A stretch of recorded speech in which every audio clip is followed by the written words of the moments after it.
देखिए, ये बहुत ही अनफॉर्चुनेट इंसिडेंट आज हुआ है। तो जो ही हमें ये न्यूज़ सुना, हम इमीडिएटली रश कर गए थे हॉस्पिटल की तरफ बच्चों को लेके। तो बदकिस्मती से 3 बच्चों में से एक बच्चा एक्सपायर कर गया on the way to the hospital और 2 इंजर्ड हो गए। हम वहाँ पे हमने देखा कि जो डॉक्टर्स थे बेहतरीन तरीके से अपना रिस्पॉन्सिबिलिटी निभा रहे थे, वो सब ड्यूटी पे थे। और हम शुक्रिया अदा करना चाहेंगे एलजी साहब का कि वहाँ पे तशरीफ़ लाए, ऑन द स्पॉट तशरीफ़ लाए। उन्होंने एनालिसिस किया सिचुएशन का और उन्होंने 2 चीज़ों का एश्योरेंस दिया है। एक तो ये कि हमारे जो अफेक्टेड फैमिलीज़ है उनको इमीडिएट कॉम्पनसेशन दिया जाएगा, और दूसरा जो उससे भी ज़्यादा इम्पोर्टेंट इशू था कि हमारे जो कुर्बाथंग और बाकी एरियाज़ में अनएक्सप्लोडेड जितने भी एक्सप्लोसिव्स है उसका जो इशू था, एलजी साहब के साथ, सीसी साहब के साथ और डीसी साहब के साथ हमारा मीटिंग हुआ हॉस्पिटल के अंदर में।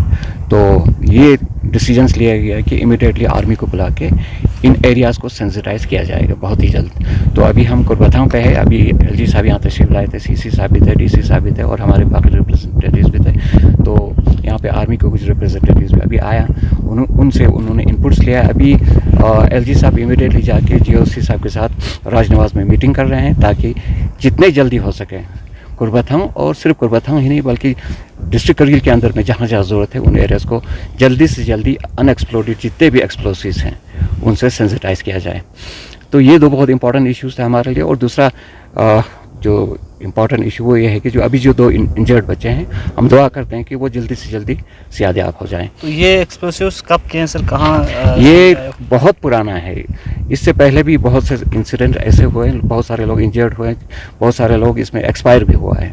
तो बार बार हमारे पश्चिम के जितने भी आज से 10-15 साल से लोगों ने ये एडमिनिस्ट्रेशन की नज़र में बार बार लाया है, कोशिश की उन्होंने आर्मी के साथ मिलकर डिसेंसिटाइज करने का, लेकिन ऐसा एफर्ट नहीं हुआ जिसकी वजह से हम इत्मीनान से यहाँ पे आके हमारे लोग चल सकें।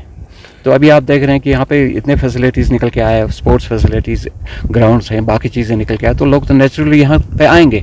अब इसको सेफ्टी के लिए अभी हमने ये कहा था डीसी साहब से कि इमीडिएटली इन फैसिलिटीज़ को बंद कर दें ताकि बच्चे यहाँ पर ना आए फ़िलहाल के लिए, जब तक ये कम्प्लीटली डिसेंसिटाइज नहीं हो जाती है। सर, इससे पहले जो एलजी थे उनके पास आपके डेलीगेशन गया था, उनकी तरफ से किस तरह के इंश्योरेंस मिला? इसमें हमारे यहाँ पे जाकिर साहब भी हैं यहाँ पे, तो जाकिर साहब भी हमारे साथ गए थे, डीसी साहब के साथ भी हमने डिस्कशन किया था। तो उन्होंने बोला था कि हम आर्मी के साथ इसको लेकर टेकअप करके इसको आगे बढ़ाएंगे करके।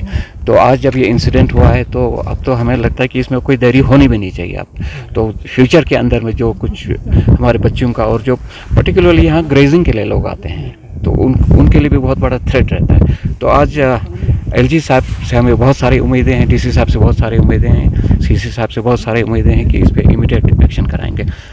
इसमें अभी तो मैं डायरेक्ट कोई फ़ैसला नहीं दे सकता हूँ, लेकिन यकीनन ये एक मुसीबत है कि एक जवान की जान जाना और 2 बंदे ज़ख्मी हो गए हैं, उसका हमें इंफॉर्मेशन है।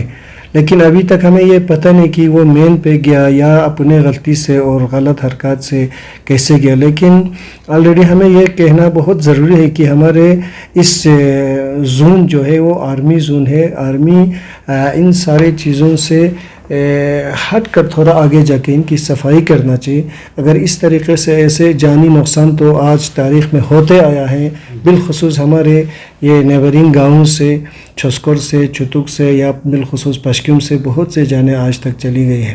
तो ये आर्मी की भी ज़िम्मेदारी बनते हैं कि इस एरिया में जिस तरीक़े का उनका कोई गोला बारूद की सामान हो या मेन हो, इनको सफाई करना चाहिए। इसके ज़िम्मेदार अभी तो कोई नहीं ले सकते हैं, लेकिन फिर भी मुसीबत है।